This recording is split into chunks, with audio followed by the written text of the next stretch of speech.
Hello दोस्तों, इस video के अंदर हम बात करेंगे अभी जो 3 आईपीओ एक साथ आ रहे हैं उनमें से एक आईपीओ है सैफायर फूड्स लिमिटेड का आईपीओ। तो दोस्तों ये आईपीओ ओपन होगा 9 नवंबर से लेकर 11 नवंबर के बीच में। और बाकी दोस्तों जो दोनों आईपीओ आ रहे हैं पेटीएम का आईपीओ और लेटेंट व्यू का आईपीओ, इन दोनों आईपीओ का मैं रिव्यू कर चुका हूं। आप मेरे चैनल पर जाकर देख सकते हैं या सर्च कर सकते हैं, कोई भी आईपीओ का नाम लिख के पीछे नॉलेज जैज या जैज खत्री लिखकर सर्च कर सकते हैं। तो दोस्तों इस वीडियो के अंदर हम बात करेंगे कि सैफायर फूड्स लिमिटेड का जो आईपीओ है उसका आज की तारीख में ग्रे मार्केट का प्रीमियम कितना चल रहा है, जिससे क्या है कि हमें पता चल पाएगा कि इस पर हमें लिस्टिंग गेन्स कितना मिलने वाला है।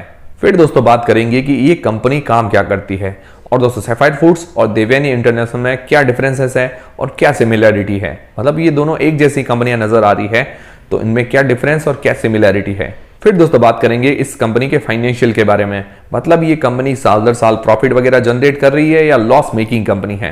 फिर दोस्तों बात करेंगे इस आईपीओ की डिटेल्स के बारे में और अंत में दोस्तों बात करेंगे कि इस आईपीओ में अप्लाई करना है या नहीं करना है। तो दोस्तों सबसे पहले बात करते हैं इसके आज की तारीख में ग्रे मार्केट का प्रीमियम की। हालांकि दोस्तों अभी इसका ग्रे मार्केट का प्रीमियम पूरी तरह से नहीं आया है, क्योंकि एक साथ इतने ज्यादा आईपीओ थे और अभी कुछ दिवाली की छुट्टियां भी थी। तो अभी जो इसका ग्रे मार्केट का प्रीमियम चल रहा है 120 रुपए पर शेयर, मतलब एक शेयर पर हमें 120 रुपए फायदा बता रहा है। तो दोस्तों ये 12 शेयर का लॉट है, तो 120 × 12 करते हैं तो लगभग 1440 रुपए हमें एक लॉट पर आज की तारीख में फायदा बता रहा है। हालांकि सैफायर फूड्स के पास जो ब्रांड है KFC, पिज्जा हट वगैरह है, उसके कारण हो सकता है इसके ग्रे मार्केट के अंदर थोड़ी डिमांड बढ़ जाए। अब दोस्तों बात करते हैं ये कंपनी काम क्या करती है। तो दोस्तों जो सैफायर फूड्स है वो फ्रेंचाइजी है यम ब्रांड्स की। तो अब यम ब्रांड्स क्या है, तो दोस्तों जो यम ब्रांड्स है उसके अंदर में जो रेस्टोरेंट आते हैं, पहला तो है KFC रेस्टोरेंट, दूसरा है पिज्जा हट का रेस्टोरेंट और तीसरा है टैको बेल का रेस्टोरेंट। तो ये तीनों रेस्टोरेंट यम ब्रांड्स के अंडर में आते हैं।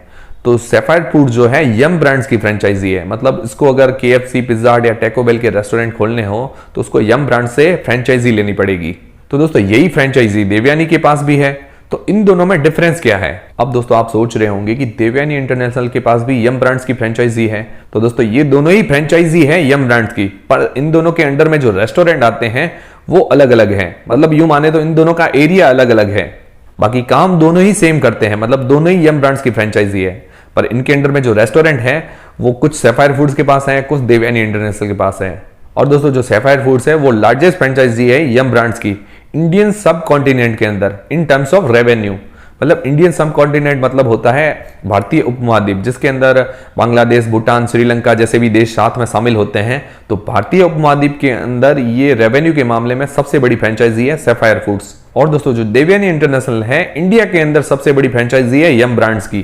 तो एक तो ये मेन बड़ा डिफरेंस है, जिसके अंदर देवयानी इंटरनेशनल का जो रेवेन्यू है 1198 करोड़ रुपए और सैफायर फूड्स का जो रेवेन्यू है लगभग 1081 करोड़ रुपए। तो देवयानी इंटरनेशनल जो कंपनी है सैफायर फूड्स से थोड़ी बड़ी कंपनी है। और दोस्तों जो सैफायर फूड्स है लार्जेस्ट QSR चेन है श्रीलंका के अंदर। QSR मतलब होता है क्विक सर्विस रेस्टोरेंट की चेन है श्रीलंका के अंदर सैफायर फूड्स की। और दोस्तों सैफायर फूड्स के अंडर में जो रेस्टोरेंट आते हैं KFC के जो रेस्टोरेंट है लगभग 204 इंडिया और मालदीव्स वगैरह को मिला के, और इसके अंडर में 231 पिज्जा हट के रेस्टोरेंट है इंडिया, मालदीव्स और श्रीलंका में मिला के, और 2 टैको बेल के रेस्टोरेंट है श्रीलंका में। ओवरऑल सैफायर फूड्स के पास 437 रेस्टोरेंट हैं आज की तारीख में। और इसकी एक साल के अंदर रेस्टोरेंट्स के जो नंबर्स है वो काफी ज्यादा बढ़ गए, मतलब रेस्टोरेंट की जो संख्या है वो काफी ज्यादा बढ़ गई है एक साल के अंदर। अब दोस्तों आपको समझ में आ गया होगा कि देवयानी इंटरनेशनल और सैफायर फूड्स ये दोनों ही यम ब्रांड्स की फ्रेंचाइजी है, पर इन दोनों के पास अपने अपने अलग अलग रेस्टोरेंट है अपने अपने अलग अलग एरिया के अंदर, और रेवेन्यू के मामले में बड़ी है देवयानी इंटरनेशनल। तो दोस्तों हम यूं समझ सकते हैं जैसा परफॉर्मेंस देवयानी इंटरनेशनल कर रही है उस तरह का ही परफॉर्मेंस दोहराएगी सैफायर फूड्स। उसका कारण यह है कि दोनों ही एक जैसा काम करती है और दोनों ही एक ब्रांड की ही फ्रेंचाइजी है और दोनों का बिजनेस भी सेम है। और दोस्तों इंडिया के अंदर QSR चेन की बात करें, मतलब इंडिया के अंदर जितने भी ब्रांड्स हैं उनको कंपेयर करें तो जुबिलेंट फूड सबसे नंबर 1 पर आता है, जिसके अंदर में डोमिनोज पिज्जा आता है। दोस्तों जुबिलेंट फूड का जो रेवेन्यू है 3385 करोड़ रुपए और देवयानी इंटरनेशनल का है 1198 करोड़ रुपए, लगभग 1200 करोड़ रुपए मान लेते हैं। और सैफायर फूड्स का जो रेवेन्यू है 1081 करोड़ रुपए। और बाकी दोस्तों वेस्ट लाइफ है, इसके अलावा बर्गर किंग वगैरह है, वो इससे छोटी कंपनियां हैं। तो रेवेन्यू के मामले में सैफायर फूड्स तीसरे नंबर पर आती है। और दोस्तों बाकी सारी जो कंपनियां हैं, अगर जुबिलेंट फूड को छोड़ते हैं तो बाकी सारी जो कंपनियां हैं अभी लॉस मेकिंग है, मतलब लॉस के अंदर है बाकी सारी कंपनियां। देवयानी इंटरनेशनल को कहें या सैफायर फूड्स को कहें, बर्गर किंग को कंपेयर करें या वेस्ट लाइफ को कंपेयर करें, तो ये सारी कंपनियां लॉस के अंदर हैं। तो एक अकेली कंपनी जुबिलिएंट फूड जिसके अंदर में डोमिनोज पिज्जा आता है वो ही प्रॉफिट के अंदर है। और जो मार्केट के बड़े एक्सपर्ट हैं वो उम्मीद लगा रहे हैं कि ये कंपनियां फाइनेंशियली धीरे धीरे करके प्रॉफिट के अंदर आ जाएगी। ये कंपनियां अभी अपनी ग्रोथ पर ध्यान दे रही हैं, तो ये फाइनेंशियल एक्सपर्ट्स कहते हैं, क्योंकि इस तरह के QSR रेस्टोरेंट जो होते हैं शुरुआत में अपनी ग्रोथ पर ध्यान देते हैं, जिसके कारण क्या है इनका प्रॉफिट नहीं होता है, फिर धीरे धीरे करके ये प्रॉफिट के अंदर आती है कंपनियां। और बाकी पर्सनली मुझे लॉस मेकिंग कंपनियां अच्छी नहीं लगती है इन्वेस्ट करने के लिए। फिर दोस्तों बात करते हैं इसके फाइनेंशियल की, मतलब साल दर साल रेवेन्यू और प्रॉफिट कैसा जनरेट कर रही है। तो दोस्तों कंपेयर करें 2019 से लेकर 2021 के बीच में, तो इसके जो टोटल एसेट्स हैं वो घटे हैं, मतलब इसके जो टोटल एसेट्स घट रहे हैं। फिर दोस्तों बात करें इसके रेवेन्यू की, तो इसका जो रेवेन्यू है वो भी साल दर साल घट रहा है। दोस्तों अगर ये कंपनी अगर अपनी ग्रोथ पर ध्यान दे रही है तो इसका रेवेन्यू बढ़ना चाहिए, पर आप इसमें देख सकते हैं इसका रेवेन्यू भी साल दर साल घटा है। दोस्तों इसके अंदर कोरोना और लॉकडाउन का इंपैक्ट भी मान सकते हैं, पर दोस्तों इसका जो रेवेन्यू काफी हद तक घटा है। और बात करें दोस्तों इसके प्रॉफिट आफ्टर टैक्स की, मतलब इसने प्रॉफिट अभी तक कमाया ही नहीं है, अभी तक ये कंपनी लॉस मेकिंग है, अभी तक ये कंपनी लॉस के अंदर है। दोस्तों 2019 के अंदर जो इसने लॉस जनरेट किया है लगभग 69.4 करोड़ रुपए का। फिर दोस्तों 2020 के अंदर इसका जो लॉस बढ़कर हो गया 159.2 करोड़ रुपए का। फिर दोस्तों फाइनेंशियल ईयर 2021 के अंदर जो इसका नेट लॉस है 99.8 करोड़ रुपए। हालांकि इसका जो लॉस है 2020 के मुकाबले थोड़ा घटा है, पर दोस्तों ये कंपनी लॉस मेकिंग है। और सेम इसी टाइप का रेवेन्यू और लॉस देवयानी इंटरनेशनल का भी था। और इसके ऊपर उधारी मतलब डेप्ट की बात करें तो 76 करोड़ रुपए की है। इस डेप्ट को हम नेग्लिजिबल मान सकते हैं। तो दोस्तों अब मैंने आपको बताया कि जो इस तरह की QSR रेस्टोरेंट चेन है जो वो सारी कंपनियां अभी लॉस के अंदर हैं। उसके अंदर जुबिलिएंट फूड है वो ही प्रॉफिट के अंदर है, मतलब जिसके अंदर में डोमिनोज ब्रांड आता है। तो दोस्तों ये कंपनी फाइनेंशियली बहुत कमजोर नजर आ रही है। और दोस्तों अगर ये कंपनी ग्रोथ पर ध्यान दे रही है तो भी इसका रेवेन्यू जो है वो भी साल दर साल घट रहा है। उसका कारण ये हो सकता है जो कोरोना अभी आया था, उसके अलावा लॉकडाउन वगैरह लगे हैं, तो उसके कारण भी इसके रेवेन्यू पर इफेक्ट देखने को मिल सकता है। और बाकी अभी एक साल से लॉकडाउन वगैरह खुल गया है, तो जो FY22 के अंदर इसके आंकड़े कैसे आते हैं, मतलब इसका रेवेन्यू प्रॉफिट वगैरह कैसा आता है, तो वो भी देखने लायक होगा। और दोस्तों बाकी अभी इसके अंदर इन्वेस्ट करना मुझे लगता है थोड़ी जल्दबाजी होगी। और अब दोस्तों बात करते हैं इस IPO की डिटेल्स के बारे में। तो दोस्तों ये IPO ओपन होगा 9 नवंबर को, इसकी क्लोजिंग डेट है 11 नवंबर को। 9, 10 और 11 ये 3 दिन ये IPO ओपन रहेगा। फिर दोस्तों जो इसका प्राइस बैंड रखा गया है 1120 से लेकर 1180 रुपए के बीच में। तो दोस्तों इसका जो प्राइस बैंड मुझे बहुत ज्यादा लग रहा है। और देवयानी इंटरनेशनल का जो IPO का प्राइस बैंड रखा गया था 100 रुपए से भी नीचे रखा गया था, उसका प्राइस बैंड मुझे थोड़ा ओवर प्राइस लग रहा है। और इसके अंदर लिस्टिंग गेन्स के चांसेस थोड़े कम नजर आ रहे हैं। और बाकी इसकी ग्रे मार्केट के अंदर डिमांड कैसी रहती है, मुझे लगता है KFC पिज्जा हट के कारण हो सकता है इसकी डिमांड थोड़ी बहुत बढ़ जाए। और बाकी इसका प्राइस बैंड देखें तो लिस्टिंग गेन्स की गुंजाइश कम लग रही है। और दोस्तों इसका जो मार्केट लॉट है 12 शेयर का, मतलब एक लॉट के अंदर 12 शेयर होंगे। और इसकी जो लिस्टिंग है BSE और NSE दोनों पर होगी। और दोस्तों जो इसका इश्यू साइज रखा गया है 2073.25 करोड़ रुपए का। ये टोटल जो IPO है ऑफर फॉर सेल के अंदर, मतलब इसके अंदर जो प्रमोटर्स हैं वो अपनी हिस्सेदारी बेचेंगे, मतलब फ्रेश नए शेयर कोई भी जारी नहीं कर रही है। मतलब जो प्रमोटर्स हैं वो अपनी कुछ हिस्सेदारी बेच के निकल जाएंगे।